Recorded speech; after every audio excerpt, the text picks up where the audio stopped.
Greetings, ladies and metal gents, and welcome to this latest edition of Tales from Outer Space, where I take stories from across the internet and treat them for your entertainment. This particular story is called Humans Are a Myth, written by firefighter Raven. Korvac sat on the stone bench, enjoying the midday sun on his side. Hot days like this helped him feel just a little younger than his 100 cycles. He looked up at the statue that never failed to move him. He remembers the day it was erected, 60 cycles ago. The excited chattering of the next class drifted down the hall to him. This was his favorite part of the history class he taught. To most, it was just history, something that happened before their time. But to him, it was still alive in both of his hearts. "Come in and take a seat, hatchlings," raising his voice to be heard over the noise 30 hatchlings could make. Korvac sometimes got irritated by how difficult it could be to quiet 30 students, who were barely 10 cycles old. But then he remembered his childhood and how difficult it was. He preferred the happy chatter of the hatchlings over the fear and hopelessness when he was their age. "Quiet down, hatchlings," looking sternly at them. "So for today's lesson, I brought you to one of our people's most sacred monuments." He began to stroll to the statue before pointing at it. "Who can tell me what the statue depicts?" Korvac, picking a student from the back row. Korvac stood. "It's a human on it, Elba." Korvac nodded in approval. "Very good, Korvac. You may be seated. And who can tell me about the humans?" His arms clasped behind his back as he turned to look at them. "Rajdok." Rajdok rose and confidently stated, "They are aliens. My sire calls them just a myth, a legend." Korvac looked out at the other students. "Now many of you agree that humans are a myth?" Almost every claw shot up. Korvac shook his head and thought to himself, less than 90 cycles for real events to become a myth. "That is incorrect, Rajdok. Your sire is quite wrong," turning to look up with reverence. "I was there when the humans appeared to us, saved us." An excited buzz coursed through the class. Several students asked questions at the same time. "Really? Were humans as tall as the statue? Where are they now? Did you meet any?" Korvac held a claw up to quiet them. "Yes, I was there when the humans came." He took a moment to gather his thoughts. "I wasn't much older than you are now, when we still lived in the Quathan." Another excited buzz at the mention of former homeworld. The young grew up on tales of life before they had to leave their planet. To the young, it was so long ago that they forgot some Quexians were still alive from that time. Korvac stood in the front of them. "There were no Quexian Republic then, and we'd only recently left our world for the stars. We'd established a few colonies on our moons, but couldn't even explore our entire system yet. My sire was a member of the ruling council of elders." Korvac still felt proud of his sire. "We sent messages to the stars, wondering if we were alone. We made first contact with the Comerians, and from them we learned of many other races. Small groups of aliens came to trade and welcome us to the galactic community, one of which was the humans. Unlike most aliens, they were fair in their dealings with us. It was one of their laws when it came to interacting with those races new to the stars." Korvac continued. "We traded for new technology, including new tools to examine our system and to explore our world. It was one of these new devices that warned us of the dangers building inside our second moon, Petaxuk." As always, a rush of memories came back to Korvac when he taught this lesson. "What was the danger?" one of the students exclaimed. Korvac hid a smile as he replied, "I'll tell you in a moment. Be patient. Pressure was building to an extremely high level, and there was concern it would endanger our science outpost there." Korvac took a breath. "We didn't think big enough, that it would crack our moon and send chunks of it into our homeworld. At first, our scientists just studied the changes, but things changed once they saw the fault lines beginning to widen. And then the moonquakes became more frequent, more intense. They sent messages to scientists of various races, and they warned us it was just a matter of subcycles before it cracked wide open. And then they told us it would most likely destroy our planet when the huge chunks hit the surface. Our other moon couldn't sustain life. It was just another outpost, Kovac said. Kovac remembered the looks on the faces of the adults, the hushed whispers and discussions about what to do. We were still new to space and had very few ships capable of leaving our system, and we needed help if we were to survive. Messages were sent to all the races we'd met. He still remembered Isaiah's anger, but they either ignored us or offered us to sell/rent their ships for an exorbitant amount. A few offered us shelter, but in return we'd be like slaves for them. Kovac still loathed the Kissenet for their so-called offer. We'd just about given up on help from other races and made plans to get as many out as possible. Kovac enjoyed how engrossed the students were in his tale. We had no idea that someone answered our call, but humans did. A massive fleet arrived, thousands of ships of all sizes, warships, transports, luxury liners, cargo haulers, and shuttles by the hundreds to move us from the planet to ships. The humans apologized for taking so long to get there. My sire calculated how long it took to travel from Quothian to human home system. They left less than a rotation after they got our message. Looking at his students' faces, he remembered having that same look of astonishment. Kovac continued. Now, humans were known to be efficient, but the level of their preparation was beyond belief. They knew just how many of our people could fit per ship, with our most necessary possessions.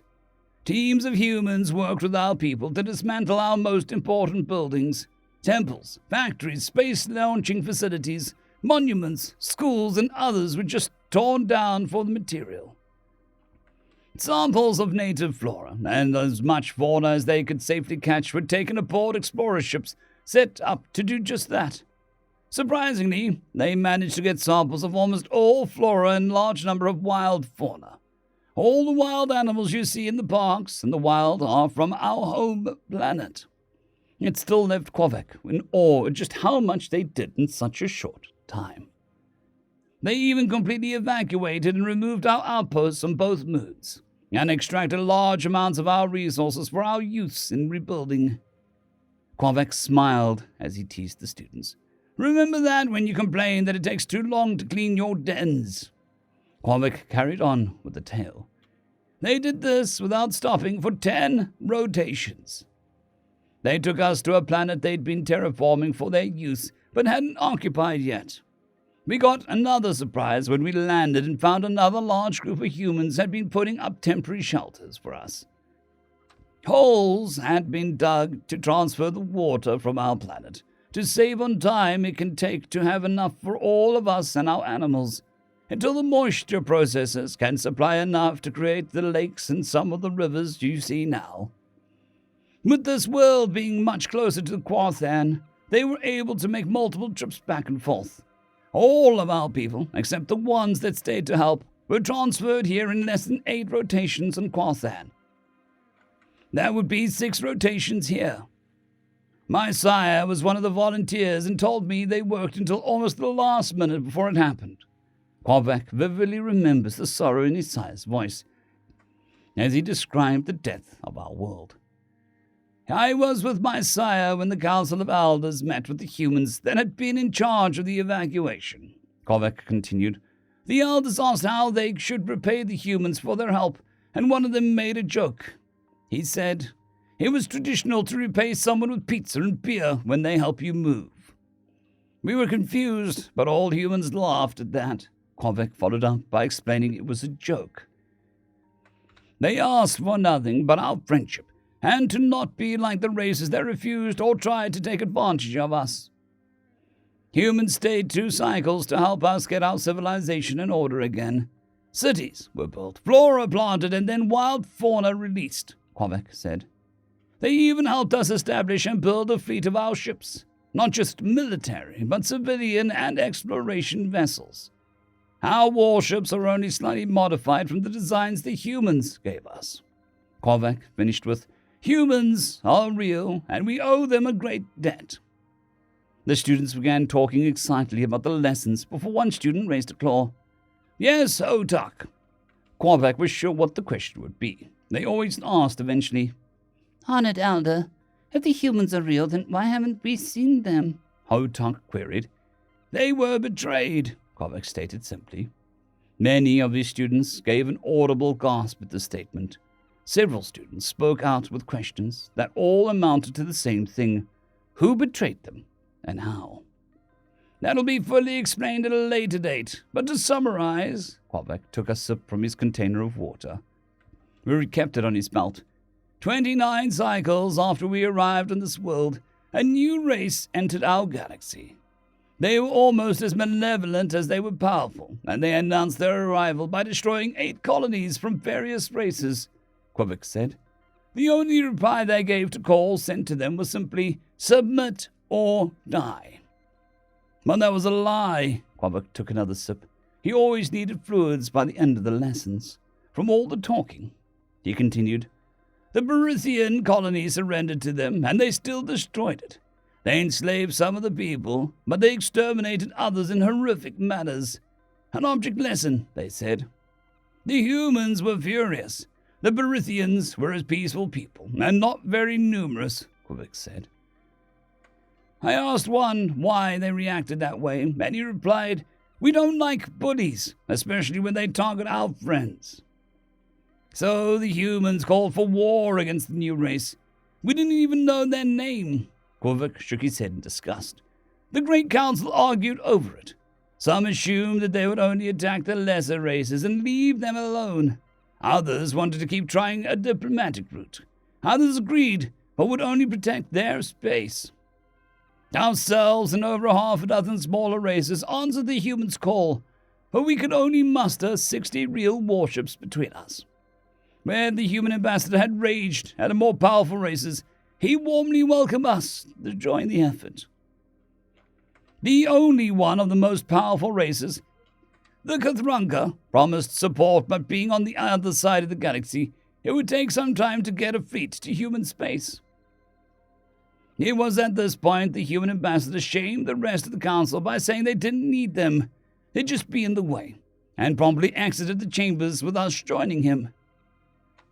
Korvac kept on with the story. "The Kathrunka ambassador barely said anything before he nodded at us and left to contact his government. The human ambassador thanked us for being loyal friends and got us in contact with their fleet command." Another student raised a claw. "Then what? Did we fight?" Korvac proudly replied, "Yes, we did. I was serving on one of the cruisers and made sure I got to go help our friends. The humans only requested 5 ships from each of us. They didn't want us defenseless. So we joined with the human armada. It was far larger than the one that saved us, and it was all warships. I was told there were over 100,000 ships of various sizes, from massive carriers to small starfighters. But the enemy brought more and bigger ships." Images of those battles filled Korvac's head before he continued, "The humans had us in reserve to counter their flank attack.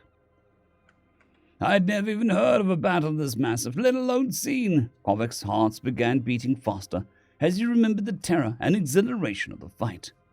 The humans drove straight into the center of the enemy formation. It was so chaotic that it was almost impossible to tell friend from foe. Another student spoke up. "But what about you and our ships?" Korvac continued. "We did as asked and attacked any ships that got around the flanks, mostly fighters and destroyers, but we did have to gang up on a large cruiser too. And after 3/4 of a rotation, the battle was over."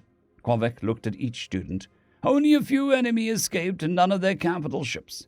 But the humans paid a very heavy price for victory. 80% of their fleet was destroyed, and the rest heavily damaged.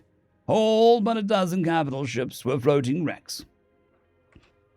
Our little squad only lost 3 ships destroyed, with the rest damaged in one way or another. The human casualties were in the millions, dead, wounded, or missing." Korvac looked at the scars on his right arm from the exploding console after a massive hit. "And the next 2 rotations were spent rescuing survivors from wrecks and sending wounded to hospitals all over the space, including our wounded. Unlike other races, the humans didn't differentiate in treating their wounded and their allies. Quavek continued. Aside from the Zathreks, we went to the same hospitals as their wounded. The Zathreks could only go on a special hospital ship that would take them home since their biology made it difficult to treat it in a standard human med facility. But the humans treated them as a priority to get home.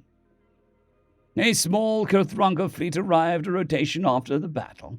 Only 25 smaller ships that had been on convoy duty were much closer than the home fleets. They were sent ahead of the others. Is that how they were betrayed? That the others didn't show up? A student named Polenka asked.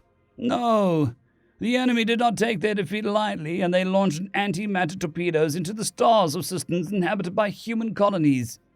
Even humans' home system was targeted, and their cradle world was destroyed, Quavek replied, unable to keep the sadness from his voice. The betrayal came from one of the races of the Council. Either scared of the enemy or angry at the humans, they relayed the location of all the humans' major colonies. Another student, Zen Akjse, asked. Who did that? Quavek answered. We don't know. But since the location of one of the destroyed human military bases was only known to less than a dozen races, someone gave it up. So that killed all the humans? Quavek didn't see which student asked. No. Less than 1 million humans survived. On a few minor colonies and stations, Quavek continued, they spent the next 10 cycles rebuilding their military and constructing 5 massive motherships. The humans wanted revenge, and they were going to find the enemy's space and finish what they started. Quavek took another sip.